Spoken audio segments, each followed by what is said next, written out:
Good morning, dear students. Today I am discussing about the accountancy first chapter, that is NPO, non profit organization. First of all, I define how many type of organization are there. There are two group. First is profit organization, second is non profit organization. The non-profit organization is an organization which serve community interest rather than self-individual interest. Example for that, lots of NGO are there who work under social service. These organizations are found to meet some socially desirable goal such as promotion of art, culture and education, etc. Due to COVID-19 virus, so many types of NGOs which can be distribute foods for poor pupils, etc. Now, exact meaning and definition. The non-profit organization are those whose objective is to provide service to their members or society as whole, irrespective of caste, creed, and religion. It is also known as non-for-profit organization. Example for that: hospital, education, institution, religion, politics, association, charitable trust. आपके यहाँ बहुत से मंदिर, सरकारी hospital, सरकारी schools होते हैं जो कि एनजीओ द्वारा चलाए जाते हैं। अब इनकी कैरेक्टरिस्टिक क्या है, ये ऑर्गेनाइजेशन करती क्या है। पहली कैरेक्टरिस्टिक जो इसकी है वो है सर्विस मोटिव।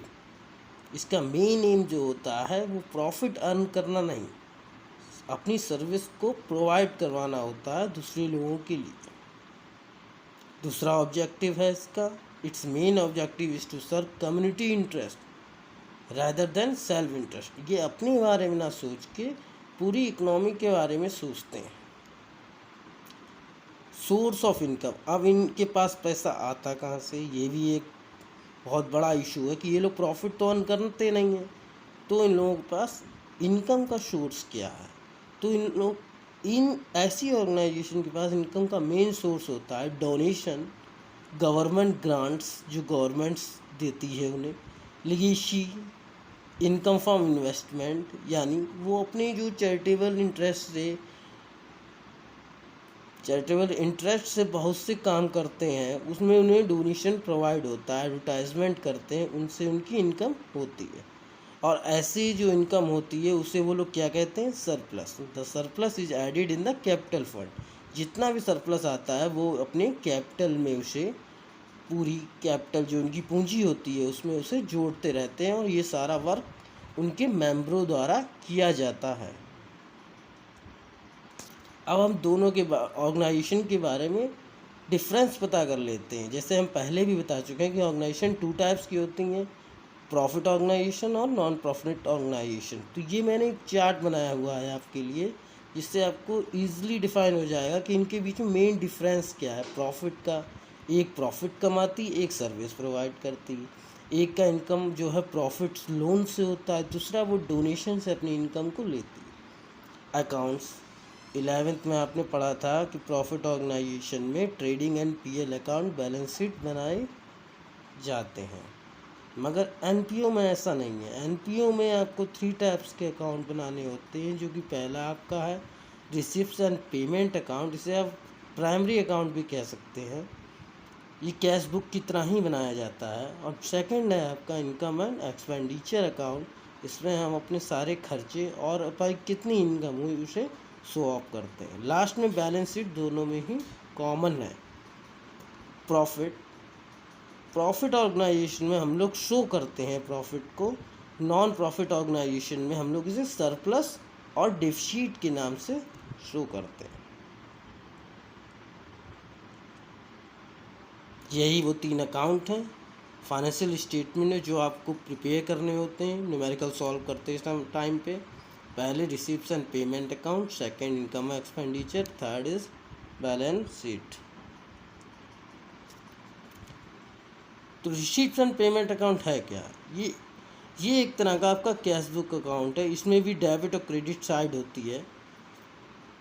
एक रियल अकाउंट है जिसमें कि whole transaction related to cash are included.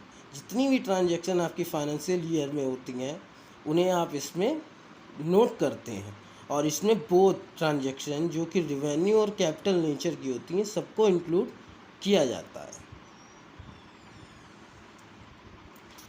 ये इसका परफॉर्मा है जिसके बेस पे आपको इजीली डिफाइन हो जाएगा कि कौन कौन सी चीज़ें रिसिप्ट्स एंड पेमेंट अकाउंट में आती है। तो डेबिट साइड आपकी रिसिप्ट्स होती है, क्रेडिट साइड आपकी सारी पेमेंट्स आती हैं। सेकंड अकाउंट है हमारा इनकम एंड एक्सपेंडिचर अकाउंट। इसे हम नॉमिनल अकाउंट भी कहते हैं। इसमें हम लोग जो है कैश ट्रांजैक्शन को ही रिकॉर्ड करते हैं, मगर कौन सी कैश ट्रांजैक्शन इसमें रिकॉर्ड की जाती हैं उनके बारे में आप समझ लीजिए। It determine the surplus. इसका जो आंसर आता है प्रॉफिट में उसे हम लोग सरप्लस कहते हैं, और लॉस अगर आता है तो उसे डिफिसिट कहते हैं। ये डबल एंट्री बेस सिस्टम पे ही चलता है आपका। मगर इसमें क्या है, ओपनिंग और क्लोजिंग बैलेंस को हम लोग नहीं लेते हैं, जो कि रिसीप्ट्स एंड पेमेंट अकाउंट में लिया जाता है। ये इसका भी परफॉर्मा आप देख लीजिए। सारे एक्सपेंस जो है एक्सपेंडिचर की तरफ साइड डेबिट साइड में, और जितनी भी इनकम है आपकी वो क्रेडिट साइड में आती हैं। Thank you student, stay safe, stay home, thank you. Income का सोर्स क्या है? तो इन ऐसी ऑर्गेनाइजेशन के पास इनकम का मेन सोर्स होता है डोनेशन, गवर्नमेंट ग्रांट्स जो गवर्नमेंट्स देती है उन्हें, लीगेसी, इनकम फ्रॉम इन्वेस्टमेंट, यानी वो अपने जो चैरिटेबल इंटरेस्ट से बहुत से काम करते हैं, उसमें उन्हें डोनेशन प्रोवाइड होता है, एडवर्टाइजमेंट करते हैं, उनसे उनकी इनकम होती है। और ऐसी जो इनकम होती है उसे वो लोग क्या कहते हैं? Surplus. The surplus is added in the capital fund. जितना भी सरप्लस आता है वो अपने कैपिटल में उसे, पूरी कैपिटल जो उनकी पूंजी होती है उसमें उसे जोड़ते रहते हैं, और ये सारा वर्क उनके मेंबरों द्वारा किया जाता है। अब हम दोनों के ऑर्गेनाइजेशन के बारे में डिफरेंस पता कर लेते हैं। जैसे हम पहले भी बता चुके हैं कि ऑर्गेनाइजेशन 2 टाइप्स की होती हैं, प्रॉफिट ऑर्गेनाइजेशन और नॉन प्रॉफिट ऑर्गेनाइजेशन। तो ये मैंने एक चार्ट बनाया हुआ है आपके लिए, जिससे आपको ईजिली डिफाइन हो जाएगा कि इनके बीच में मेन डिफरेंस क्या है। प्रॉफिट का, एक प्रॉफिट कमाती, एक सर्विस प्रोवाइड करती। एक का इनकम जो है प्रॉफिट लोन से होता है, दूसरा वो डोनेशन से अपनी इनकम को लेती है। अकाउंट्स 11th में आपने पढ़ा था कि प्रॉफिट ऑर्गेनाइजेशन में trading and PL account, balance sheet बनाए जाते हैं, मगर एनपीओ में ऐसा नहीं है। एनपीओ में आपको 3 टाइप्स के अकाउंट बनाने होते हैं, जो कि पहला आपका है रिसिप्ट्स एंड पेमेंट अकाउंट, इसे आप प्राइमरी अकाउंट भी कह सकते हैं।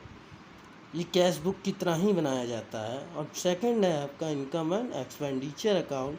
इसमें हम अपने सारे खर्चे और अपन कितनी इनकम हुई उसे शो ऑफ करते हैं। लास्ट में बैलेंस शीट दोनों में ही कॉमन है।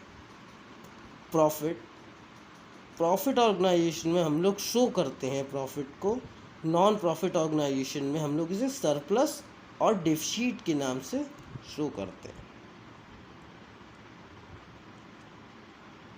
यही वो 3 अकाउंट हैं फाइनेंशियल स्टेटमेंट जो आपको प्रिपेयर करने होते हैं न्यूमेरिकल सॉल्व करते टाइम पे। पहले receipts and payment account, second income expenditure, third is balance sheet. तो रिसीप्ट्स एंड पेमेंट अकाउंट है क्या? ये एक तरह का आपका कैश बुक अकाउंट है। इसमें भी डेबिट और क्रेडिट साइड होती है। एक रियल अकाउंट है जिसमें कि whole transaction related to cash are included. जितनी भी ट्रांजैक्शन आपकी फाइनेंशियल ईयर में होती हैं उन्हें आप इसमें नोट करते हैं, और इसमें बोथ ट्रांजैक्शन जो कि रेवेन्यू और कैपिटल नेचर की होती हैं सबको इंक्लूड सेल ईयर में होती हैं, उन्हें आप इसमें नोट करते हैं। और इसमें बोथ ट्रांजैक्शन जो कि रेवेन्यू और कैपिटल नेचर की होती हैं सबको इंक्लूड किया जाता है। ये इसका परफॉर्मा है जिसके बेस पे आपको इजली डिफाइन हो जाएगा कि कौन कौन सी चीज़ें रिसिप्ट्स एंड पेमेंट अकाउंट में आती है। तो डेबिट साइड आपकी रिसिप्ट्स होती है, क्रेडिट साइड आपकी सारी पेमेंट्स आती हैं। सेकंड अकाउंट है हमारा इनकम एंड एक्सपेंडिचर अकाउंट। इसे हम नॉमिनल अकाउंट भी कहते हैं। इसमें हम लोग जो है कैश ट्रांजैक्शन को ही रिकॉर्ड करते हैं, मगर कौन सी कैश ट्रांजैक्शन इसमें रिकॉर्ड की जाती हैं उनके बारे में आप समझ लीजिए। इट डिटरमाइन द सरप्लस, इसका जो आंसर आता है प्रॉफिट में उसे हम लोग सरप्लस कहते हैं, और लॉस अगर आता है तो उसे डिफिसिट कहते हैं। ये डबल एंट्री बेस सिस्टम पे ही चलता है आपका। मगर इसमें क्या है, ओपनिंग और क्लोजिंग बैलेंस को हम लोग नहीं लेते हैं, जो कि रिसीप्ट्स एंड पेमेंट अकाउंट में लिया जाता है। ये इसका भी परफॉर्मा आप देख लीजिए। सारे एक्सपेंस जो है एक्सपेंडिचर की तरफ साइड डेबिट साइड में, और जितनी भी इनकम है आपकी वो क्रेडिट साइड में आती हैं। Thank you student, stay safe, stay home, thank you.